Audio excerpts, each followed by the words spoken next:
Hello everyone, now we are going to look at the topic retina, retinoblastoma and macular disease. Retinoblastoma basically एक तरह का क्या है, intra ocular tumour है। क्या है, एक तरह का इंट्रा ऑकुलर ट्यूमर है। और मैकुलर डिजीज मतलब कि इसमें मतलब कि मोस्टली सेंट्रल विजन और लॉस्ट होता है, मोस्टली सेंट्रल विजन लॉस्ट हो जाता है।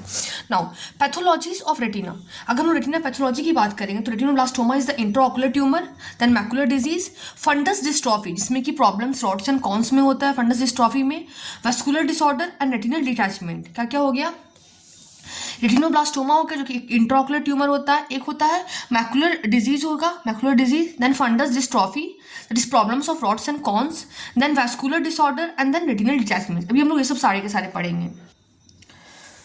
तो सबसे पहले हम लोग retinoblastoma, I hope you get it, retinoblastoma पढ़ेंगे। इस टॉपिक में भी इंट्राऑकुलर ट्यूमर, मैकुलर डिजीज मतलब सेंट्रल विजन में, देन फंडस डिस्ट्रॉफी पढ़ेंगे जिसमें कि रॉड्स एंड कॉन्स का प्रॉब्लम होगा, देन वैस्कुलर डिसऑर्डर पढ़ेंगे जिसमें वैस्कुलरिटी जो रेटिना का ब्लड वेसल है उससे प्रॉब्लम होगा, and then we will study retinal detachment. Okay, now retinoblastoma, अगर हम रेटिनोब्लास्टोमा टॉपिक देखेंगे, this is most commonly primary intraocular malignancy. क्या होता है, most common primary intraocular malignancy होता है। क्या होता है, most common primary intraocular malignancy होता है, मतलब कि आंखों के अंदर इंट्राऑकुलर प्लस मैलिग्नेंसी मतलब कैंसर होता है और मोस्ट कॉमन होता है। ठीक है, इसका इंसिडेंस कितना है, 1:17,000। ठीक है, इसका इंसिडेंस कितना है, 1:17,000 है। ट्रांसमिशन कैसे होता है, ये नॉन हेरिडेटरी भी हो सकता है जो कि 60% होता है, और हेरिडेटरी भी हो सकता है जो कि 40% हो सकता है। तो क्या होगा, it can be non hereditary 60% पर हेरिडेटरी 40%। हेरिडेटरी में क्या होगा, हेरिडेटरी में फिर हेरिडेटरी में हम लोग डिवाइड किए हैं, that is the hereditary inheritance होगा, मतलब फैमिली हिस्ट्री प्रेजेंट होगा। ठीक है ना, उसके बाद हेरिडेटरी में अच्छा ये भी इंपॉर्टेंट है, हेरिडेटरी में ऐसा नहीं है कि पेरेंट्स को डिजीज है ही तब पर ही पास कर रहा है, रेसेसिव फॉर्म में उनके में है, मतलब डिजीज नहीं है, बस जीन्स है लेकिन पास ऑन कर दिया। और हेरिडेटरी में भी दो तरह का होता है, फैमिलियल 7-10% और नॉन फैमिलियल में 30-33%। ठीक है, अब जो नॉन हेरिडेटरी है प्लस नॉन फैमिलियल है, non hereditary plus non familial है, दोनों को मिला के हम लोग क्या बोलेंगे, स्पोरेडिक बोलेंगे। क्या बोलेंगे, स्पोरेडिक बोलेंगे, जो कि मोस्ट कॉमन होता है, जो कि 90% होता है। क्या होता है, non hereditary plus non familial को हम लोग क्या बोलते हैं, स्पोरेडिक बोलते हैं, जो कि मोस्ट कॉमन उसमें 90% होता है, मोस्ट कॉमन 90% होता है। Sporadic as due to new mutation, sporadic मतलब क्या होता है, as due to new mutation होता है, मोस्टली यूनिलैटरल होता है। स्पोरेडिक मतलब क्या है, as due to new mutation के कारण होगा, मोस्टली यूनिलैटरल होगा। ठीक है ना, क्या होगा, न्यू म्यूटेशन के कारण होगा, मोस्टली यूनिलैटरल होगा। ओके, तो क्या पढ़ लिया कि स्पोरेडिक में एज ड्यू न्यू म्यूटेशन के कारण होता है, मोस्टली यूनिलैटरल होता है। ठीक है ना, अब हेरिडेटरी रेटिनोब्लास्टोमा में क्या होता है, ये यूनिलैटरल भी हो सकता है और बायलैटरल भी हो सकता है। ठीक है, हेरिडेटरी रेटिनोब्लास्टोमा यूनिलैटरल भी हो सकता है और बायलैटरल भी हो सकता है। नॉन हेरिडेटरी प्लस नॉन याद रख सकते हैं कि नॉन हेरिडेटरी भी है, नॉन फैमिलियल भी है, उसको स्पोरेडिक बोलते हैं, जो कि मोस्ट कॉमन 90% होता है, न्यू म्यूटेशन के कारण होता है, मोस्टली यूनिलैटरल होता है। हेरिडेटरी रेटिनोब्लास्टोमा यूनिलैटरल भी हो सकता है, बायलैटरल भी हो सकता है।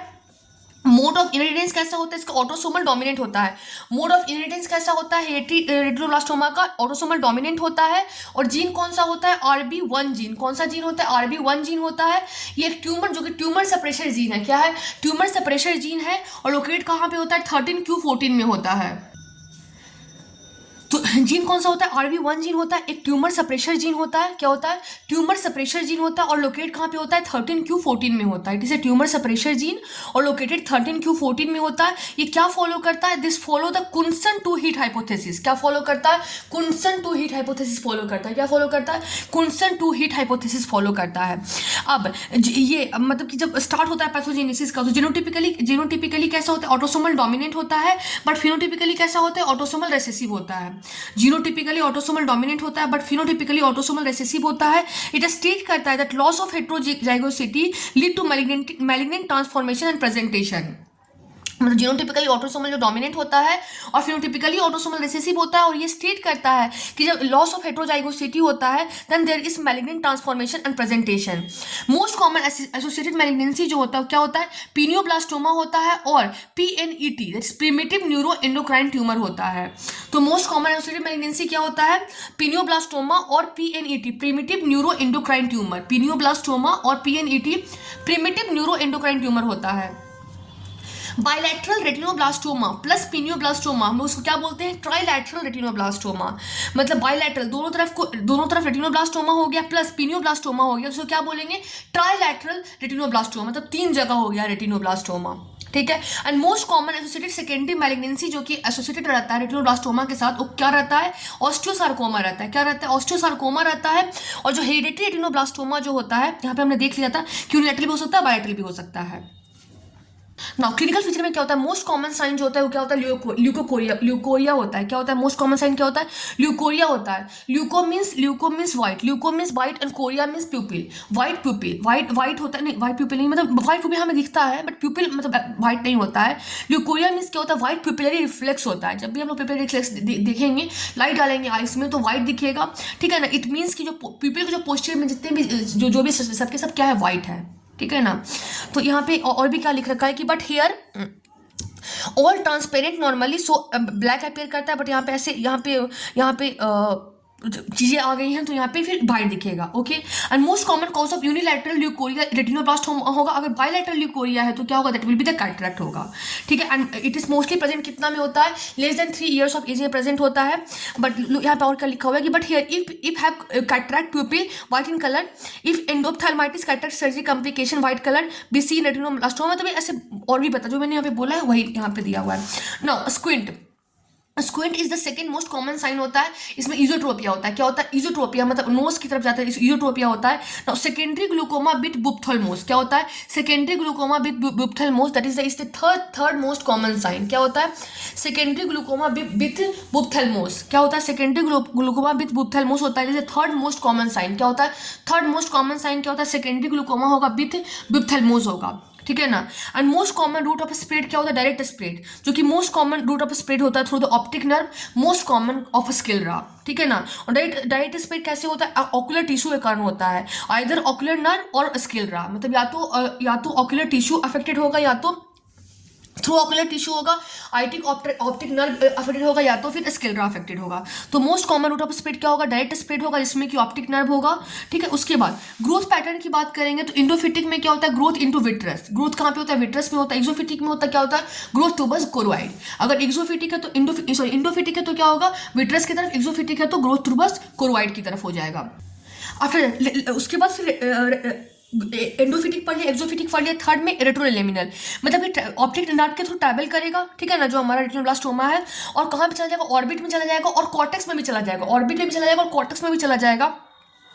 और इसका बर्स्ट प्रोग्नोसिस सबसे खराब प्रोग्नोसिस होता है। It may lead to intracranial metastasis, इसमें क्या होता है, जो क्रेनियम जो कि हमारा ब्रेन होता है उसे मेटास्टेसाइज कर जाता है। It may lead to intracranial metastasis, ठीक है। अब इन्वेस्टिगेशन की बात करेंगे तो इन्वेस्टिगेशन ऑफ चॉइस क्या होता है, या तो एक्सरे होगा या तो सीटी स्कैन होगा। क्या होगा, एक्सरे होगा या तो फिर सीटी स्कैन होगा, क्योंकि ये जो रेटिनोब्लास्टोमा होता है क्या होता है, मोस्ट कॉमन कॉज होता है इंट्राऑकुलर क्लासिफिकेशन का। इन्वेस्टिगेशन ऑफ चॉइस क्या होता है इन इंडिया, एक्सरे होता है या फिर सीटी स्कैन होता है। क्या होता है, एक्सरे होता है या फिर सीटी स्कैन होता है, क्योंकि रेटिनोब्लास्टोमा जो होता है मोस्ट कॉमन कॉज होता है कि इसका इंट्राऑकुलर कैल्सिफिकेशन का।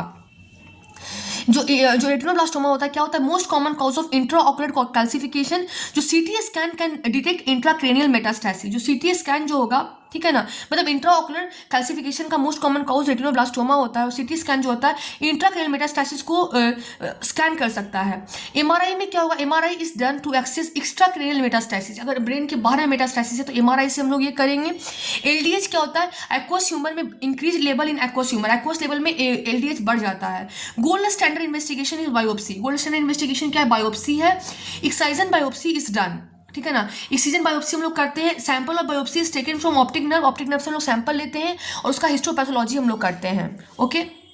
अब हिस्टोपैथोलॉजिकल फीचर्स में क्या क्या हमें दिखेगा, एक दिखेगा फ्लेक्सर बिंटर स्टीनर रोजेट्स, क्या दिखेगा, फ्लेक्सर बिंटर स्टीनर रोजेट, जो कि पैथोगोमेट्रिक होता है, रेटिनोब्लास्टोमा के लिए पैथोगोमेट्रिक होता है, फ्लेक्सर बिंटर स्टीनर रोजेट्स, ठीक है। उसके बाद क्या है, हॉर्नर राइट रोजेट, क्या होता है, हॉर्नर राइट रोजेट जिसको बोलते हैं स्यूडो रोजेट। ये कहाँ पे दिखता है, न्यूरोब्लास्टोमा में भी दिखता है और इडबिंग सार्कोमा में भी दिखता है। कहाँ पे दिखता है, रेटिनोब्लास्टोमा में दिखता है, न्यूरोब्लास्टोमा में भी दिखता है और इडबिंग सार्कोमा में दिखता है। और थर्ड में क्या होता है, फ्लोरेट्स होता है। तो फ्लेक्सनर वेंट्रस टीनिया रोजेट्स जो होता है, ये ब्यूटीफुल रोजेट्स होता है जिसमें कि एम्प्टी लूमेन होता है, जिसमें कि सेल जो होता है बाहर की तरफ अरेंज होता है। न्यूक्लियाई अबे फ्रॉम द लूमेन, न्यूक्लियाई क्या होता है, लूमेन से अबे होता है। अब हॉर्नर राइट रोजेट में क्या होता है, कोई भी central, there is no central empty lumen, central empty lumen नहीं होता है, only central entangle of neural tissue, मतलब सेंट्रल एम्प्टी लूमेन नहीं होता है। वहाँ पे क्या दिखता है, देयर इज द सेंट्रल, मतलब न्यूरल प्रोसेस का सेंट्रल इंटैंगलमेंट दिखता है, ठीक है। तो फ्लेक्सनर वेंट्रस टीनिया रोजेट्स दिखेगा जो कि क्या होगा, पैथोमेटिक होगा रेटिनोब्लास्टोमा के लिए। और क्या दिखेगा, हॉर्नर राइट स्यूडो रोजेट्स दिखेगा जो कि न्यूरोब्लास्टोमा में भी दिखता है और एड्यूबिंग सार्कोमा में भी दिखता है। कहाँ पे दिखता है, न्यूरोब्लास्टोमा में भी दिखता है और एड्यूबिंग सार्कोमा में भी दिखता है, ठीक है, साथ में रेटिनोब्लास्टोमा में भी दिखता है। और थर्ड में क्या है, दैट इज द फ्लूरेट्स। देखो, अगर हम लोग एमआरआई हमने किया, एमआरआई जैसे हमने किया था ना, एमआरआई में एक्स्ट्राक्रैनियल मेटास्टैसिस के लिए हम लोग को एमआरआई में कैसा दिखेगा, यहाँ पे देखो इंडोफिटिक मासेस दिखेगा, क्या दिखेगा, इंडोफिटिक मासेस दिखेगा, okay. Now what is the treatment of retinoblastoma. Treatment of retinoblastoma की बात करेंगे तो ट्रीटमेंट ऑफ चॉइस क्या होगा, इन्यूक्लेशन, मतलब कि हम लोग पूरा का पूरा आईबॉल को रिमूव कर देंगे ऑप्टिक नर्व के साथ में, ठीक है ना। कीमोथेरेपी में क्या होगा, CEB that is the carboplatin देंगे, कार्बोप्लाटिन, इटोपोसाइड एंड विनक्रिस्टिन। क्या होगा, कार्बो प्लाटिन देंगे, इटोपोसाइड देंगे और विनक्रिस्टिन देंगे। क्या देंगे, कार्बोप्लाटिन देंगे, इटोपोसाइड देंगे और विनक्रिस्टिन देंगे कीमोथेरेपी में। अगर हम लोग स्टेजिंग के बेसिस पे करेंगे तो grade 1, grade 2, grade 3, grade 4, grade 5। Grade 1 में क्या करेंगे, हम लोग क्रायोथेरेपी करेंगे, लेजर फोटोकोगुलेशन करेंगे। क्या करेंगे, क्रायोथेरेपी करेंगे, लेजर फोटोकोगुलेशन करेंगे। क्या करेंगे, क्रायोथेरेपी और लेजर फोटोकोगुलेशन। ग्रेड 2 में क्या करेंगे, carboplatin plus vincristine, carboplatin plus vincristine. और ग्रेड 3 और ग्रेड 4 में हम लोग कार्बोप्लाटिन, इटोपोसाइड और vincristine, carboplatin, etoposide, vincristine. Grade 5 में क्या करेंगे, हम इन्यूक्लेशन कर देंगे, ओके। अब ग्रेड 5 की बात करेंगे, if any one of this 3 condition is present. Grade 5 में क्या होता है, अगर any of this 3 condition present होता है तो ग्रेड 5 बोलते हैं क्या, ट्यूमर है जो कि है 50% से भी ज़्यादा वॉल्यूम ऑफ आई को ऑक्यूपाई कर चुका है। अगर विट्रस ह्यूमर प्रेजेंट है, ठीक है ना, विट्रस ह्यूमर हमने देखा था ना कैसे हम लोग चेक करते हैं विट्रस ह्यूमर। अगर रूबियोसिस आइरिडिस कैन बी सीन, इसको बोलते हैं न्यू वेस्कुलराइजेशन ऑफ आइरिस। तो या तो ट्यूमर ऑक्यूपाई कर चुका है greater than 50% total volume of eye, vitreous humour अगर प्रेजेंट है, अगर रूबियोसिस आइरिडिस प्रेजेंट है, मतलब न्यू वेस्कुलराइजेशन ऑफ आइरिस अगर प्रेजेंट है, okay. Now macular function test की बात करेंगे तो इसमें जो मैकुला और फोबियोला जो होता है वो रिस्पॉन्सिबल होता है सेंट्रल विजन के लिए। Macula and fovea is responsible for central vision. Macular function test में क्या होगा, macula and fovea is responsible for central vision. Clear media अगर हम लोग बात करेंगे, फर्स्ट में क्या क्लियर मीडिया, तो हम लोग विजुअल एक्यूटी का मेजरमेंट करते हैं, उससे FFA के थ्रू में और OCT के थ्रू से, ठीक है ना। विजुअल एक्यूटी मेजरमेंट हम लोग करते हैं FFA के थ्रू में, देखे थे हम लोग OCT का। और एक होता है photo stress test. Photo stress test किसके लिए होता है, ताकि हम लोग डिफ्रेंशिएट कर पाए कि क्या ये मैकुला का डिजीज है या तो क्या ऑप्टिक नर्व का डिजीज है। तो दोनों को डिफ्रेंशिएट करने में इसमें हम लोग क्या करते हैं, हम लोग रेटिना में लाइट को साइन करते हैं 10 सेकेंड्स के लिए और रिकॉर्ड करते हैं time of recovery of vision within 1 test of pre test vision, within 1 line of pre test vision. अगर टाइम नॉर्मल आ गया तो ऑप्टिक नर्व डिजीज है, अगर टाइम डिलेड आ गया तो मैकुलर डिजीज है। तो क्या हो गया कि हम लोग रेटिना पे 10 सेकंड के लिए हम लोग लाइट डालते हैं, ठीक है ना, और रिकॉर्ड करते हैं किसको टाइम ऑफ रिकवरी कि कितना रिकवरी हो रहा है, विजन का कितने देर के बाद रिकवरी हो रहा है, ठीक है ना, within 1 line of pre test vision. अगर टाइम नॉर्मल है मतलब ऑप्टिक नर्व डिजीज है, अगर टाइम डिलेड है मतलब मैकुलर डिजीज है, ओके। नाउ आफ्टर दैट उसके बाद Amsler grid is most common, baby line इसमें दिखता है, ठीक है ना। इसमें हम लोग क्या लेते हैं, एक स्क्वायर चार्ट लेते हैं, 400 का स्क्वायर चार्ट होता है, 5x5 mm स्क्वायर का होता है। एम्सलर ग्रिड जो होता है सब्जेक्टिव टेस्ट होता है, ठीक है ना। विजुअल एक्यूटी को 20 डिग्री विजुअल एक्यूटी को चेक करता है, ओके। जहाँ पे पार्ट ऑफ लाइन मिसिंग होता है वहाँ पे ऑप्टिक नर्व डिजीजेज होता है। एक क्या, अगर मीडियम हेजी है, क्लियर मीडिया आप समझ रहे हो, कैटरेक्ट टेस्ट की बात कर, हेजी मीडियम है तो मेडॉक्स रॉड टेस्ट करते हैं, मल्टीफोकल ERG करते हैं, L1 लेजर इंफिनोमेट्री करते हैं, पैम पोटेंशियल एक्यूटी मीटर करते हैं और एनटॉपिक फिनोमेना करते हैं। Maddox rod test, multifocal ERG, LI मतलब लेजर इंफिनोमेट्री करते हैं, पैम पोटेंशियल एक्यूटी मीटर करते हैं और एनटॉपिक फिनोमेना करते हैं। Now after this now macular disorders, हम लोग क्या देख रहे हैं, मैकुलर डिसऑर्डर जिसमें कि सेंट्रल सीरस रेटिनोपैथी होता है और सिस्टोइड मैकुलर एडिमा होता है। Central serous retinopathy and cystoid macular oedema, क्या क्या है, central serous retinopathy and cystoid macular oedema. अगर हम लोग सेंट्रल सीरस रेटिनोपैथी की बात करेंगे तो क्या होगा, मैकुला के पास फ्लूइड का कलेक्शन हो जाएगा, collection of fluid at macula. क्या होगा, collection of fluid at macula. कहाँ पे, collection of fluid at macula in sub retinal space, sub retinal space में, ठीक है ना। एंड पैथोलॉजिक डिफेक्ट क्या है, रेटिनल पिगमेंटल एपिथीलियम, और रेटिनल पिगमेंट जो एपिथीलियम है उसका पैथोलॉजिक डिफेक्ट हो जाएगा।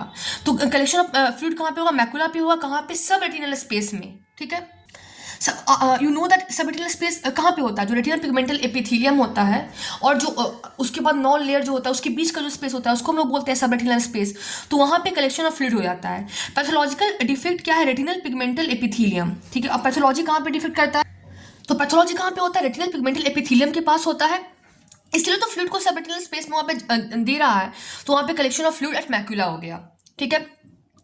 रिस्क, कौन कौन से इंसान रिस्क फैक्टर्स पे होते हैं, मेल जो कि 25 से लेके 55 ईयर्स के मेल है, ठीक है। टाइप एक पर्सनालिटी जो कि वर्कोहोलिक पर्सन है, जो कि स्ट्रेस से प्रोन है, ठीक है ना। जो स्टेरॉइड ले रहे हैं, क्या ले रहे हैं, स्टेरॉइड्स ले रहे हैं, जो कुशिंग सिंड्रोम से जूझ रहे हैं, एच पाइलोरी का इन्फेक्शन जिसमें हो रहा है, तो क्या क्या मेल 25 से 55 ईयर्स वाले मेल। टाइप ए पर्सनालिटी जो कि वर्कोहोलिक पर्सन है, जो कि स्ट्रेस से प्रोन है, स्टेरॉइड जो कि ले रहे हैं, जो कुशिंग सिंड्रोम से झेल रहे हैं, एच पाइलोरी इन्फेक्शन जिनका हो रहा है, एच पाइलोरी इन्फेक्शन से जो ग्रसित है। तो क्या क्या मेल जो कि 25 से 55 ईयर्स है, टाइप ए पर्सनालिटी जो कि वर्कोहोलिक पर्सन जो कि स्ट्रेस से प्रोन है, स्टेरॉइड्स जो ले रहे हैं, जो कुशिंग सिंड्रोम से जूझ रहे हैं, जो एच पाइलोरी इन्फेक्शन जिनको है, ठीक है। और ये नाम क्या है, सेंट्रल सीरस रेटिनोपैथी, क्या नाम है, सेंट्रल सीरस रेटिनोपैथी। अभी एक और पढ़ेंगे हम लोग, cystoid macular oedema. Central serous retinopathy में क्या हो रहा है, सब रेटिनल स्टेज में फ्लूइड का मैकुला फ्लूइड जो हो रहा है मैकुला के पास कलेक्ट हो रहा है, और क्यों हो रहा है, रेटिनल पिगमेंटल एपिथेलियम में प्रॉब्लम होने के कारण। अब नाउ क्लिनिकल फीचर में क्या होगा, that will be the loss of central vision. क्या होगा, सेंट्रल विजन का लॉस हो जाएगा। मेटामॉर्फोसिया मतलब कि विजन का डिस्टॉर्शन हो जाएगा, size shape form of image उसका डिस्टॉर्शन होगा, मेटामॉर्फोसिया, ठीक है। उसके बाद ओसीटी होगा, ओसीटी मतलब लॉस ऑफ फोबियल डिप्रेशन, जो फोबिया का जो डिप्रेशन है वो लॉस हो जाएगा, लॉस ऑफ फोबिया डिप्रेशन, ठीक है। फोबिया का डिप्रेशन जो होगा, क्योंकि वहाँ पे एडिमा हो गया ना, ऐसे फोबिया डिप्रेशन होता है ना, वहाँ पे गैल्वेनिक सेल लेयर नहीं होता है, तो फोबिया में डिप्रेशन होता है, पर चूंकि यहाँ पे फूल गया तो क्या होगा, यहाँ पे लॉस ऑफ फोबियल डिप्रेशन हो जाएगा, ठीक है ना। लॉस ऑफ सेंट्रल विजन, तुम्हें समझ गया, मैकुला खराब हो गया तो लॉस ऑफ सेंट्रल विजन, ये वर्ड अगर हम समझ जाएंगे तो आसानी से याद हो जाएगा। मेटामॉर्फोसिया में क्या होगा, मतलब डिस्ट्रक्शन ऑफ विजन को हम लोग बोलते हैं मेटामॉर्फोसिया, मतलब साइज में, शेप में, फॉर्म ऑफ इमेज में डिफरेंस हो गया। लॉस ऑफ फोबियल डिप्रेशन किसको बोलते हैं, एडिमा को बोलते हैं, लॉस ऑफ फोबियल क्योंकि एडिमा हो गया। सैलो न्यूरोसेंसरी रेटिनल डिटैचमेंट, क्या होता है, shallow neurosensory retinal detachment, chronic case में सैलो न्यूरोसेंसरी रेटिनल डिटैचमेंट होता है, ठीक है। उसके बाद अगर हम लोग ये समझ रहे हो ना कि मतलब रेटिनल डिटैचमेंट होता है यहाँ पे क्रॉनिक केसेस में, ठीक है। उसके बाद क्योंकि रेटिनल पिगमेंटेड एपिथेलियम में प्रॉब्लम हो रहा है ना, ऑन एफएफए में क्या होता है, लीकेज हो जाता है, पूलिंग ऑफ ब्लड हो जाता है, ठीक है ना। लीकेज हो जाएगा, पूलिंग ऑफ ब्लड होगा तो हमारे कैसे दिखेगा, that will seen at ink blot appearance, किस तरह से दिखेगा, CSR सेंट्रल सीरस रेटिनोपैथी में कैसा दिखेगा, ink blot appearance, smoke stack appearance या फिर अम्ब्रेला अपीयरेंस, कैसा कैसा, ink blot appearance, smoke stack appearance, umbrella appearance, ठीक है। ट्रीटमेंट में क्या देंगे हम लोग, स्टेरॉइड्स जो होते हैं वो कॉन्ट्रा इंडिकेटेड होते हैं, क्या होते हैं, स्टेरॉइड्स कॉन्ट्रा इंडिकेटेड होते हैं, ठीक है ना, क्योंकि स्टेरॉइड्स यहाँ पे हमने देखा क्या, यहाँ पे स्टेरॉइड्स जो होते हैं रिस्क फैक्टर में होते हैं, steroids Cushing syndrome, H pylori infection, तो स्टेरॉइड कॉन्ट्रा इंडिकेटेड होंगे। मोस्ट केसेस जो होंगे सेल्फ रिजॉल्विंग, कैसा होगा, most cases are self resolving. अगर CSR central serous retinopathy persistent कर रहा है फॉर ग्रेटर देन 4 मंथ, या फिर रिकरेंस हो रहा है और विजुअल फील्ड डिफेक्ट हो रहा है अदर आई में, और visual field defect in other I, ठीक है ना। मतलब अगर सेंट्रल सीरस रेटिनोपैथी अगर परसिस्ट कर रहा है ग्रेटर देन 4 मंथ्स के लिए, या फिर बार बार हो रहा है, या विजुअल फील्ड डिफेक्ट हो रहा है अदर आई में, तो हम लोग क्या करेंगे, लेजर फोटोकोगुलेशन करेंगे और फोटोडायनेमिक थेरेपी देंगे। क्या करेंगे, laser photocoagulation and photodynamic therapy, PDT, use a drug call verteporfin, then shine करेंगे light of 689 nanometre for drug to start acting. हम लोग लेजर फोटोकोगुलेशन करेंगे, या फिर हम लोग क्या करेंगे, फोटोडायनेमिक थेरेपी देंगे, जिसको जो कि एक ड्रग को यूज करता है, उसको बोलते हैं वर्टोपोरफिन, जो कि साइन करता है लाइट को 689 नैनोमीटर को, ताकि ड्रग जो है स्टार्ट कर दे acting, okay. After that CME, इसको बोलते हैं central that is sorry cystoid macular oedema. क्या बोलते हैं? सिस्टोइड मैकुलर एडिमा बोलते हैं। यहाँ पे फ्लूइड मैकुला में जो फ्लूइड का कलेक्शन हो जाता है, कहाँ पे? आउटर प्लेक्सीफॉर्म लेयर में। कहाँ पे? आउटर प्लेक्सीफॉर्म लेयर में क्या होता है? Collection of fluid at macula. ठीक है। इसका रिस्क फैक्टर क्या है? इसका निमोनिया से रन फॉर प्राइड, और मतलब रेटिनाइटिस पिगमेंटोसा, यू मतलब यूवियाइटिस, इन मतलब नियासिन एंड निकोटीन। ठीक है ना? तो क्या हो गया? Run for pride, retinitis pigmentosa, you मतलब यूवियाइटिस, इन मतलब नियासिन एंड निकोटीन, पी मतलब प्रोस्टाग्लैंडिन एनालॉग, और मतलब रेटिनल वेन ऑक्लूजन, आई मतलब इरविन ग्लास सिंड्रोम। ठीक है ना? जो बोलते हैं कैटरेक्ट सर्जरी कॉम्प्लिकेशन, डी मतलब डायबिटिक रेटिनोपैथी, ई मतलब एपिनेफ्रिन इन एफ ए किया। तो क्या हो गया? Run for pride, retinitis pigmentosa, uveitis, niacin और निकोटीन, पी मतलब प्रोस्टाग्लैंडिन एनालॉग, और मतलब रेटिनल वेन ऑक्लूजन, आई मतलब इरविन ग्लास सिंड्रोम, डी मतलब diabetic retinopathy, E miss epinephrine F A किया। ये सब रिस्क फैक्टर होते हैं। तो कुछ तो याद कर लेते हैं, रन याद कर लेते हैं। रेटिनाइटिस पिगमेंटोसा हो गया, यू मतलब यूवियाइटिस हो गया, इन मतलब नियासिन निकोटीन हो गया, पी मतलब प्रोस्टाग्लैंडिन एनालॉग हो गया, आर मतलब क्या हो गया? रेटिनल वेन ऑक्लूजन हो गया, आई मतलब इरविन ग्लास सिंड्रोम हो गया। ठीक है। डी मतलब डायबिटिक रेटिनोपैथी हो गया, ई मतलब एफ्रिन इन एफ ए किया हो गया। इतना वर्ष में से याद हो जाएगा। और यहाँ पे क्या होता है? फ्लूइड क्या होता है? Collection of fluid in macula हो जाता है, ऑर्डर प्लेक्सीफॉर्म 6 लेयर में। आफ्टर दैट क्लिनिकल विजन में क्या होता है? जो सेंट्रल विजन है उसका लॉस हो जाएगा। ठीक है। इसमें भी लॉस ऑफ सेंट्रल विजन, इसमें भी मेटामॉर्फोसिया। ठीक है ना? That is CF size form of image में डिस्टॉर्शन। ओसीटी में क्या दिखता है? फोबियल डिप्रेशन का लॉस हो जाएगा। Cystic space in outer pigmental layer in chronic space, cystic spaces बनेगा। ऑन एफ ए पे क्योंकि यहाँ पे लीकेज हो गया तो उसमें लेकिन पैटर्न अलग बनेगा उससे। ऐसे उसमें क्या बन रहा था? Ink blot appearance, snake stack appearance, umbrella appearance. ठीक। इसमें कैसा बनेगा? Flower petal appearance, petaloid appearance. और उसमें स्टेरॉइड कॉन्ट्राइंडिकेटेड था क्योंकि वो उसका रिस्क फैक्टर था, बट इसमें हम लोग स्टेरॉइड्स मेनस्टे ट्रीटमेंट है। ओके। तो ये हमने देख लिया मैकुलर डिसऑर्डर्स में central serious retinopathy and cystoid macular oedema. अब हम लोग देखने जा रहे हैं एज रिलेटेड। यहाँ पे हम लोग कुछ देख भी सकते हैं कि लुक, तो CSR है, यहाँ पे पूरा का पूरा फ्लूइड एक्यूमुलेट हो गया है। ठीक है ना? ये सेंट्रल मैकुलर गैंग्लियोनिक लेयर, यहाँ पे फ्लूइड, यहाँ पे हाइपर फ्लोरोसेंट एरिया आपको दिख रहा है। यहाँ पे आपको दिख सकता है कि फोबिया डिप्रेशन जो पहले रहता था वो अब बड़ा हो गया है, यहाँ पे बड़ा हो गया है। ठीक है। Now age related macular degeneration. अब क्या होगा? Age related macular degeneration risk factor कितना होता है? क्योंकि एज रिलेटेड है तो greater than 50 years, smoking, blue iris, high fat diet. Okay. तो एज रिलेटेड मैकुलर डिजेनरेशन में क्या होता है? रिस्क फैक्टर 50 ईयर्स से ज़्यादा हो गया, स्मोकिंग हो गया, ब्लू आइरिस हो गया, blue iris. After that high fat diet, मतलब बहुत ज़्यादा जो फैटी डाइट ले रहा है। ठीक है। टाइप में क्या हुआ? एक हो गया ड्राई नॉन एक्सक्यूडेटिव और एक है वेट एक्सक्यूडेटिव। अगर हम ड्राई नॉन एक्सक्यूडेटिव की बात करेंगे तो इसमें क्या होगा? 3 तरह का होता है, अर्ली होता है, इंटरमीडिएट होता है, लेट होता है। क्या क्या होता है? Early, intermediate and let. Early और इंटरमीडिएट की बात करेंगे तो उसमें ड्रूसिन होता है और हाइपर पिगमेंटेशन ऑफ RPE होता है। ठीक है। लेट में क्या होगा? तो ज्योग्राफिकल एट्रॉफी ऑफ RPE, क्योंकि large area of रेटिनो pigmented epithelium जो होता है एट्रॉफी कर जाता है। बेट या फिर एक्सक्यूडेटिव टाइम में क्या होगा? PED and CNB। ठीक है। अब इसके बारे में हम लोग देखते हैं कि ड्रूसिन क्या होता है। तो ड्रूसिन बेसिकली क्या होता है? Extra cellular eosinophilic deposit between retinal pigmental epithelium and Bruch's membrane, जो कोरोइड का जो इनर मोस्ट लेयर होता है। तो टाइप्स में क्या हुआ? एक है ड्राई और एक वेट। ड्राई मतलब क्या हो? इसमें एक्सक्यूडेट्स बाहर नहीं निकलेंगे। इसका भी 3 तरह का होता है, early, intermediate and let. Early और इंटरमीडिएट में ड्रूसिन आपको दिखेगा। ड्रूसिन मतलब क्या होगा?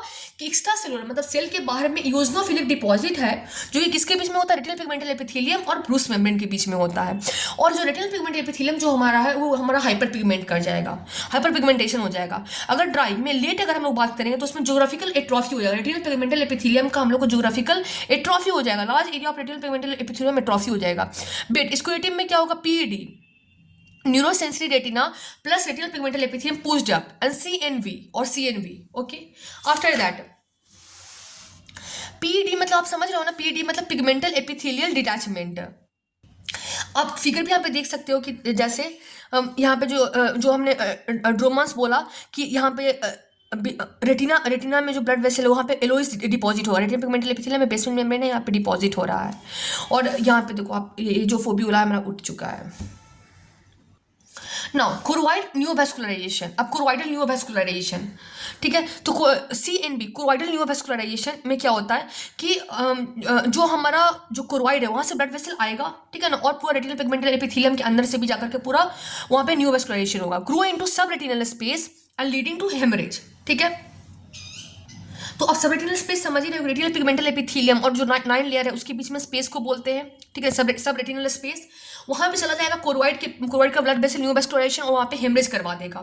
Fibrovascular complex form known as, वहां पे फाइब्रोवैस्कुलर कम्प्लेक्स जो बनता है उसको हम लोग क्या बोलते हैं, CNVM, कोरोइड न्यूरोवैस्कुलर मेम्ब्रेन। क्या बोलते हैं, कोरोइडल न्यूरोवैस्कुलर मेम्ब्रेन। क्या बोलते हैं, कोरोइडल न्यूरोवैस्कुलर मेम्ब्रेन बोलते हैं। क्या बोलते हैं, कोरोइडल न्यूरोवैस्कुलर मेम्ब्रेन बोलते हैं।